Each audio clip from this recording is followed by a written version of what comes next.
अस्सलाम स्टूडेंट्स, आज हम कर रहे हैं यूनिट 11 साउंड। साउंड के बारे में हम पहले कुछ पढ़ चुके हैं कि साउंड क्या होती हैं। साउंड जो होते हैं ना, वो होते हैं, आप यूँ समझें कि साउंड की कैरेक्टरिस्टिक में अगर बोलते हैं कि मैकेनिकल वेव्स हैं। अब मैकेनिकल का कॉन्सेप्ट भी मैंने पिछले बार जिक्र किया था, बता दूंगी। और ये हैं लॉन्गिट्यूडनल वेव्स। कौन सी? Mechanical and longitudinal. अच्छा, लॉन्गिट्यूडनल के कॉन्सेप्ट को भी एक बार रिपीट कर लूँ, मैकेनिकल के भी।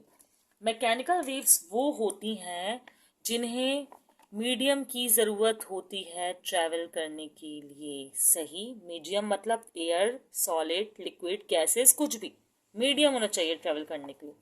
और लॉन्गिट्यूडनल वेव्स वो होती हैं जो उसी डायरेक्शन में मूव करती हैं जिस डायरेक्शन में पार्टिकल मूव करे। मतलब कि वेव्स भी उसी डायरेक्शन में मूव करेंगे और पार्टिकल भी उसी डायरेक्शन में मूव करेंगे। जबकि ट्रांसफर वेव्स में ऐसा नहीं होता, वो 90 डिग्री का एंगल बनाती हैं। वो क्या बनाती हैं?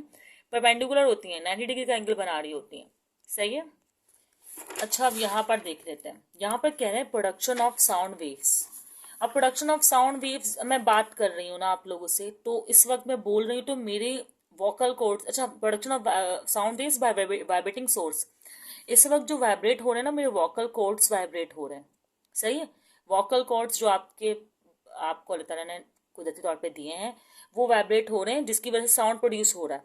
सही है। अगर वो वाइब्रेट नहीं होगी, वाइब्रेशन नहीं होगी, तो साउंड प्रोड्यूस नहीं होगा। इसी तरह इन्होंने यहाँ कुछ एग्जाम्पल दिए। ड्रम है, गिटार है, सब में वाइब्रेशन होती है और साउंड प्रोड्यूस होता है। आपको पता है डिफरेंट टाइप के साउंड हैं, बर्ड्स के साउंड हैं, गिटार, ड्रम। सही है। ड्रम तो बहुत ही सिंपल एग्जाम्पल है, उसकी वाइब्रेशन तो आप लोग महसूस भी कर सकते हैं। ड्रम, उसकी जो लेयर होती है वो वाइब्रेट हो रही होती है। सही है, कंटिन्यूसली। तो और उसको पहचानना तो बहुत ज़्यादा इजी काम होता है। सही है।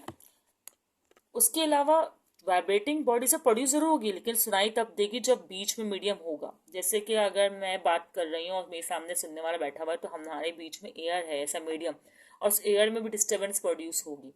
सही है, क्योंकि जब साउंड वेव ट्रेवल करेगा कंप्रेशन रिफ्लेक्शन में, तो वो डिस्टर्बेंस क्रिएट करता हुआ जाएगा। साउंड साउंड वेव्स की हम ज़रा डायरेक्शन की बात कर लें कि sound waves back and fourth, जैसे कि उसमें पहले करीब आती हैं वेव्स, फिर दूसरी वेव थोड़ा दूर चल जाती हैं, फिर करीब। मतलब कंप्रेशन और रिफ्लेक्शन हो रहा होता है, तो इसे हम बैक एंड फोर्थ मोशन भी कह सकते हैं। सही, कंप्रेशन और रेयरफेक्शन। सही है। तो ये एक बात और ये एक बात साउंड वेव से प्रोड्यूस हो रही होती है। अब जरा इसका कंक्लूजन करते हैं। कंक्लूजन क्या है? Sound is produced by vibrating sources place in a medium. ठीक है, मीडियम भी और वाइब्रेटिंग सोर्स से प्रोड्यूस हो रही है। ओके। फिर कह रहे हैं sound is the form of energy related to the vibrating motion of molecule. बिल्कुल, साउंड मैकेनिकल फॉर्म में तो is a form of energy, और वाइब्रेटिंग बॉडी से रिलेशन मतलब मोशन जो हो रहा होता है। दोनों बातें तकरीबन सेम हैं जो अभी हमने पीछे डिस्कस कर ली है, बस हम कंक्लूड कर रहे हैं। सही है। साउंड के मीडियम में ट्रैवल करने के एक एग्जाम्पल आसान में इस तरह बताती हूँ, जैसे कि ये एक स्पीकर है। सही। स्पीकर से प्रोड्यूस हो रहा है साउंड। ओके। समझे, जो एयर है ना, एयर यहाँ, अगर यहाँ एक समझे बिल्कुल वैक्यूम है ना, अगर एयर नहीं है तो साउंड यहाँ तक आ ही नहीं सकता। जैसे अगर मुझे जाना है स्कूल और यहाँ पर एक नदी है। स्कूल तो में हमारे स्कूलों के करीब तो नदी आती ही नहीं है, लेकिन चलिए अगर मुझे कहीं जाना है और मुझे ये क्रॉस करना है, तो मुझे यहाँ पर एक ब्रिज चाहिए होगा। ब्रिज। ठीक है, तो एयर वो ब्रिज का काम करता है। एयर क्या करेगा? वो ब्रिज का काम करेगा। फिर जो यहाँ पर्सन जो भी होगा, उसे वो आवाज़ सुनाई देगी।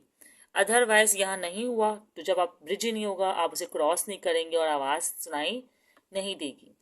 सही है। तो लॉन्गिट्यूडनल वेव्स का कॉन्सेप्ट तो मैं आपको बता चुकी हूँ। रेयरफेक्शन और कंप्रेशन हो रहा होता है, बिल्कुल स्प्रिंग की तरह हो रहा होता है। स्प्रिंग आपने देखा होगा ना कि इस तरह का स्प्रिंग होता है। इन्होंने भी ये एग्जाम्पल दी हुई है। जब स्प्रिंग को दूर लेके जाते हैं तो रेयरफेक्शन होता है। फिर जब स्प्रिंग इस तरह करीब जब आता है, ठीक है, तो उसमें हो रहा है कॉम्प्रेशन।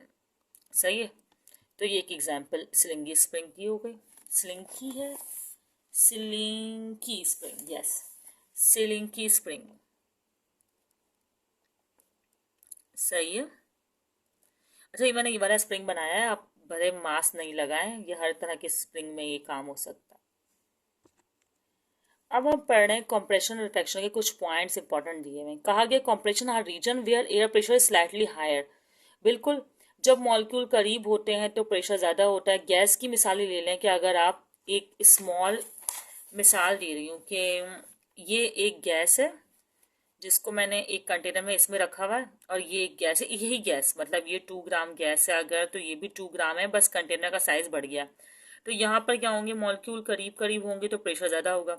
इसका मतलब जब कंप्रेशन हो रहा होता है प्रेशर ज़्यादा होता है, और जब रेयरफेक्शन हो रहा होता है तो मतलब मॉलिक्यूल थोड़े दूर दूर होते हैं तो प्रेशर कम होता है। तो यही वाली बात ये लोग बता रहे हैं, क्या region where air pressure slightly low है रेयरफेक्शन में, जब मॉलिक्यूल दूर है, और जब मॉलिक्यूल करीब है तो प्रेशर ज़्यादा है, एयर प्रेशर। ठीक है, यहाँ पर आपका कंप्रेशन और रेयरफेक्शन का जो इंपॉर्टेंट पॉइंट डिस्कस किया हुआ था वो कवर हो गया। सही है। और rising and falling of air pressure चलता रहता है, क्योंकि आपको पता है कि साउंड का यहाँ से यहाँ ट्रैवल करना, जैसे चलो मैं बात कर रही हूँ यहाँ तक ट्रैवल करना में कई बार साउंड कॉम्प्रेस और रिफ्लेक्स रेयरफेक्शन होता है, कंप्रेशन होता है। और तो जब कंप्रेशन होगा एयर प्रेशर बढ़ेगा, जब रेयरफेक्शन होगा तो एयर प्रेशर कम हो जाएगा। तो यहाँ पर तो ये वाला कॉन्सेप्ट आपका हो गया साउंड से रिलेटेड, जो इस चैप्टर में इंक्लूडेड है। हमने साउंड को पिछले चैप्टर में भी थोड़ा डिस्कस किया, थोड़ा सा नहीं काफ़ी डिस्कस किया, तो आप वो वीडियो भी देख लेगा तो और समझ में आ जाएगा आपको साउंड का कॉन्सेप्ट। साउंड जो है वैक्यूम में ट्रैवल नहीं करता, उसको समझाने के लिए हमारी बुक में शामिल किया गया है इलेक्ट्रिक बेल जार एक्सपेरिमेंट। इसमें क्या किया है, बहुत सिंपल सी बात है, अगर हम इसको देखें, एक जार लिया है, उसमें एक इलेक्ट्रिक बेल लगाई। अच्छा, स्टार्ट किस तरह किया बताते हैं। इलेक्ट्रिक बेल लगाई है और यहाँ पे एक वैक्यूम भी लगाया है, लेकिन अभी इसमें एयर है, एयर रिमूव नहीं की है इसमें। ठीक है, अब बेल रिंग की इलेक्ट्रिक सप्लाई किया तो ये बेल रिंग करने लगी। अच्छा, एयर है, हमें सुनाई देगी। वैक्यूम लगा हुआ है तो आहिस्ता आहिस्ता हम एयर को कम करते जाएंगे। जैसे ही हम एयर को कम करते जाएंगे तो साउंड क्या होता जाएगा, हमारा फैंटर होता जाएगा, मतलब स्लो होता जाएगा। फिर जैसे ही पूरी एयर, इलेक्ट्रिसिटी को कम नहीं कर रहे हम, जस्ट एयर को निकाल रहे हैं। फिर जैसे ही जब वैक्यूम के जरिए हम पूरी एयर को बाहर निकाल देंगे, सही है, तो क्या होगा, हमें आवाज़ ही नहीं सुनाई देगी। क्यों? क्योंकि एयर जार के अंदर नहीं रही है, जार से बाहर तो है लेकिन इसे बीच में भी तो मीडियम चाहिए यहाँ से यहाँ ट्रेवल करने के लिए। सही है, तो हमें बैल की आवाज़ आना बंद हो जाएगी। तो एक्सपेरिमेंट प्रूव कर रहा है कि अगर एयर मीडियम, एयर कम भी है तो हमें कम आवाज़ सुनाई दे रही है। एयर फिल्ड होनी चाहिए ताकि उसे ट्रैवल करने में आसानी हो। और जब हमने एयर रिमूव कर दी और मीडियम नहीं रहा, इसके बीच में दरमियान में जहाँ बैल बच रही है, सॉलिड में भी ट्रैवल करती है लेकिन अभी मीडियम नहीं है ना, हमें एयर था, तो वो आवाज़ सुनाई हमें नहीं दे रही। तो इस तरह इलेक्ट्रिक बेल जार एक्सपेरिमेंट से भी ये प्रूफ हो गया कि वैक्यूम में साउंड ट्रैवल नहीं करता, वैक्यूम मतलब विदाउट एयर, जबकि साउंड को ट्रैवल करने के लिए सॉलिड, लिक्विड, गैस, मीडियम की ज़रूरत पड़ती है।